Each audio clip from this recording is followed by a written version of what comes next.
부동산 공급 대책, 또다시 반복되는 빈 약속. 어제 저녁 뉴스를 보던 62세 강민호 씨는 리모컨을 던지고 싶었습니다. 정부가 또다시 부동산 대책을 발표했기 때문입니다. 몇십만 호를 공급하겠다는 화려한 숫자들이 화면을 가득 채웠습니다. 아나운서는 희망찬 목소리로 뉴스를 읽었지만 강 씨의 귀에는 하나도 들어오지 않았습니다. 그는 지난 40년간 똑같은 뉴스를 수없이 봤습니다. 정부가 바뀔 때마다, 집값이 오를 때마다 나오는 공급 대책 말입니다. 그때마다 정부는 약속했습니다. 이번에는 다르다고, 반드시 집값을 잡겠다고 말입니다. 하지만 결과는 어땠습니까? 집값은 계속 올랐고 서민들의 내 집 마련 꿈은 점점 더 멀어져만 갔습니다. 왜 정부의 공급 대책은 매번 실패하는 걸까요? 정말 이번에는 다를까요? 아니면 또다시 국민을 기만하는 뜬구름 잡는 소리일까요? 강 씨는 30대 초반이었던 90년대 초반을 떠올렸습니다. 당시 정부는 200만 호 건설 계획을 발표했습니다. 신도시를 만들고 엄청난 물량을 공급하면 집값이 안정될 거라고 했습니다. 젊은 강 씨는 그 말을 믿었습니다. 조금만 기다리면 집값이 떨어질 거라고 생각했습니다. 그래서 전세로 살면서 기다렸습니다. 결과는 어땠을까요? 신도시는 만들어졌지만 집값은 떨어지지 않았습니다. 오히려 서울 집값은 더 올랐습니다. 새로 공급된 집들은 순식간에 분양되었고 프리미엄이 붙어 재거래되었습니다. 강 씨가 기다리는 동안 집값은 2배가 되었습니다. 그때 샀어야 했다는 후회가 평생 그를 따라다녔습니다.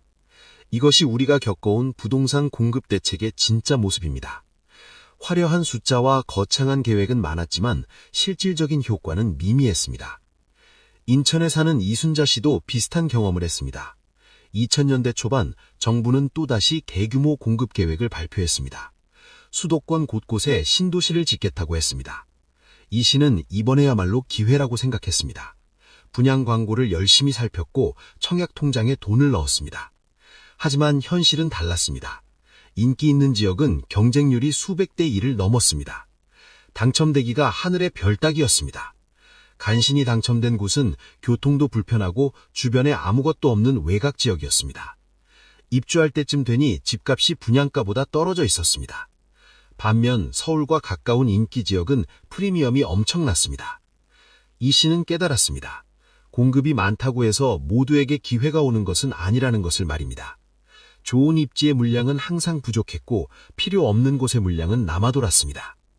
정부는 공급 물량만 이야기했지 어디에 얼마나 적절하게 공급할지는 제대로 고려하지 않았습니다. 그렇다면 왜 정부의 공급 대책은 번번이 실패하는 걸까요? 첫 번째 이유는 바로 입지를 무시한 채 물량만 강조하기 때문입니다. 부산에서 부동산 중개업을 30년째 하고 있는 김태식 씨는 단언합니다. 아무리 많이 지어봤자 사람들이 살고 싶어하지 않는 곳은 소용없다고 말입니다. 교통이 불편하고 일자리가 없고 학교가 형편없는 곳에 아파트를 100만 채 지어봤자 아무도 살지 않는다는 겁니다. 실제로 지방 곳곳에는 빈 아파트들이 수두룩합니다. 정부 정책으로 지었지만 입주자를 구하지 못해 텅텅 비어있는 단지들이 많습니다. 반면 서울 핵심 지역은 아무리 공급해도 부족합니다. 새로 분양하면 순식간에 마감되고 웃돈까지 받고 거래됩니다. 이것이 바로 공급 대책의 맹점입니다. 필요한 곳에는 공급하기 어렵고 공급하기 쉬운 곳은 수요가 없습니다. 서울 한복판에 대규모 택지를 어떻게 만들겠습니까? 결국 외곽으로 밀려날 수밖에 없고 그곳은 사람들이 원하는 곳이 아닙니다. 두 번째 문제는 시간입니다. 정부가 공급 계획을 발표해도 실제 입주까지는 5년 이상 걸립니다. 그 긴 시간 동안 시장은 또 변합니다. 경기도 신도시에 사는 박정수 씨의 경험담입니다.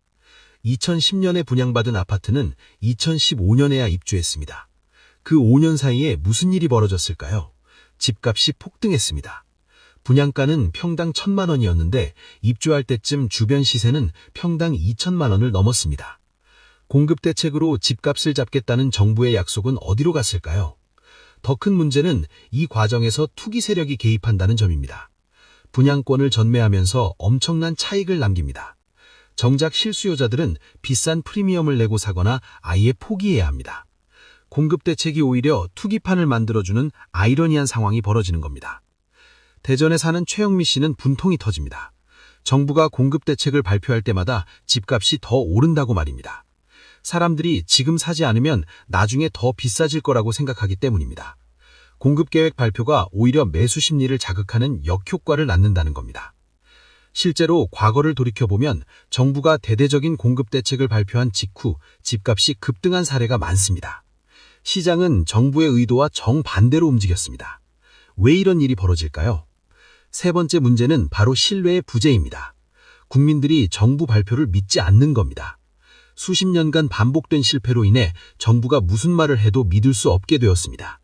오히려 정부가 뭔가 발표하면 그 반대로 가는 게 낫다는 인식까지 생겼습니다. 서울 강북에 사는 윤석철 씨는 냉소적입니다. 정부가 집값 잡겠다고 할 때마다 집을 사는 게 정답이었다고 말합니다. 규제하겠다고 하면 더 오르고 공급하겠다고 하면 좋은 입지는 더 귀해지고 그런 패턴이 40년간 반복되었다는 겁니다. 이런 불신은 어디서 왔을까요? 바로 정부 정책의 일관성 부족 때문입니다. 정권이 바뀔 때마다 정책이 180도 달라집니다. 이전 정부가 했던 정책을 전면 폐기하고 정반대 방향으로 갑니다. 국민들은 혼란스러울 수밖에 없습니다. 경남 창원에 사는 신동욱 씨는 이렇게 말합니다. 한 정부는 규제 일변도였고 다음 정부는 규제 풀기에 급급했다고 합니다. 한 정부는 재건축을 막았고 다음 정부는 재건축을 장려했습니다. 도대체 무엇을 믿고 따라야 할지 모르겠다는 겁니다. 이런 조령모계식 정책 변경은 시장을 더욱 불안하게 만듭니다. 장기적인 계획을 세울 수 없습니다. 언제 정책이 바뀔지 모르니 단기 투기만 성행합니다. 정부 정책이 오히려 투기를 조장하는 모순된 상황이 벌어집니다. 네 번째 문제는 현실성 없는 계획입니다. 정부는 항상 거창한 숫자를 발표하지만 실행 가능성을 따지지 않습니다. 국토 전문가로 일해온 한상민 씨는 지적합니다.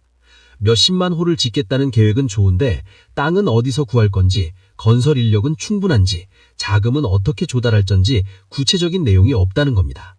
그냥 숫자만 던져놓고 국민들을 안심시키려는 거 아니냐는 의구심이 듭니다. 실제로 과거 공급 계획들을 들여다보면 목표 달성률이 형편없습니다. 100만 호를 짓겠다고 해도 실제로는 절반도 못 지은 경우가 허다합니다. 그나마 지어진 것도 제때 완공되지 못해 입주가 몇 년씩 지연됩니다.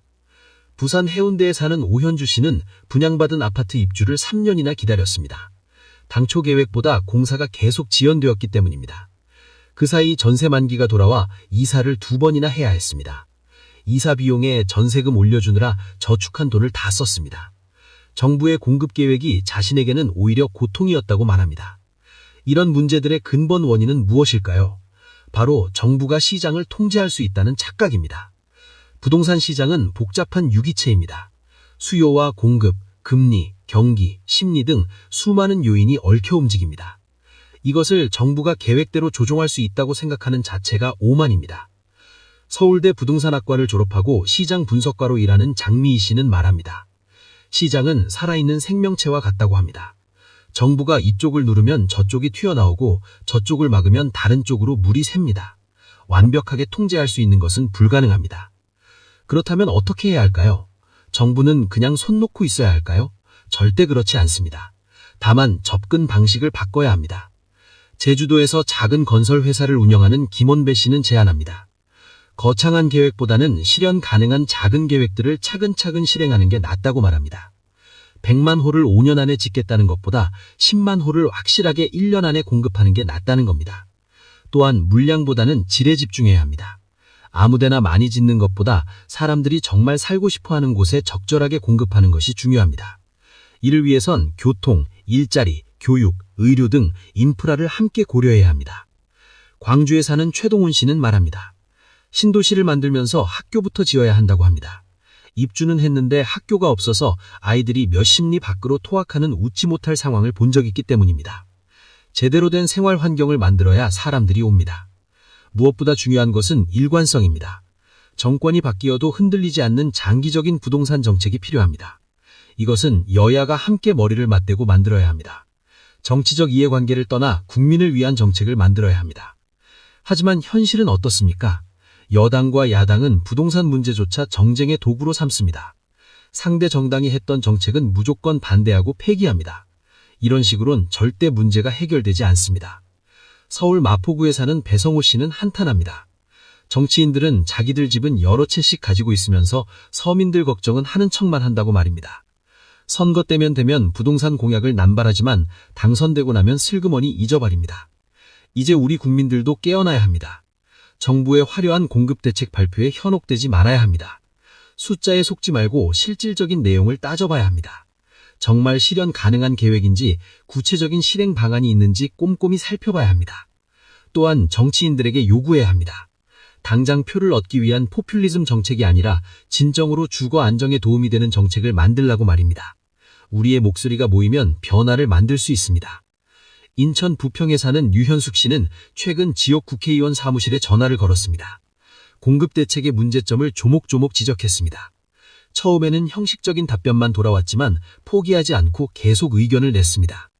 같은 생각을 가진 이웃들과 함께 서명운동도 벌였습니다.